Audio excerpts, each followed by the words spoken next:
আসসালামু আলাইকুম, আশা করি আপনারা অনেক ভালো আছেন। তো আমি আমার হোম টাউন, আমার নিজের এলাকায় আসছি। তো এর মধ্যে একটা বড় ধরনের সমস্যার সম্মুখীন হয়ে গেছি। সেটা হচ্ছে, আমি যখন বাসায় আসছি, এসে ফ্রেশ হওয়ার জন্য একটু ওয়াশরুমে গেছি।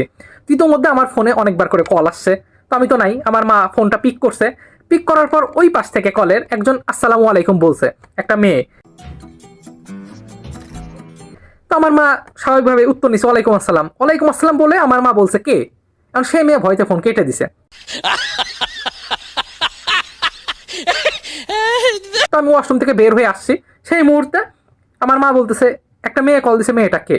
আর আমি ফোন চেক করে দেখি যে কি আননোন নাম্বার, অর্থাৎ এই নাম্বার আমার ফোনে কোনো সেভ নাই। তো আমি উল্টা করে ফোন দিলাম যে কে আসলে মেয়েটা, হতে পারে আমার কোনো স্টুডেন্ট। কারণ আমার তো ইউটিউবে আমার নাম্বারটা দেওয়া আছে, বা অনেক জায়গায় আমার নাম্বারটা দেওয়া আছে। অনেকের প্রয়োজনে আমাকে কল দেয়, অনেকে কোর্সে ভর্তি হওয়ার জন্য কল দেয়। তো আমি ওই পাশে কল দিলাম, এখন দেখো মা ফোন বন্ধ। ओ भाई मारो मुझे मारो मारो मुझे मारो मारो नहीं ये मजाक हो रहा है एक सेकंड यार मजाक हो रहा है। এখন আমার মা বলতেছে এই মেয়েটাকে।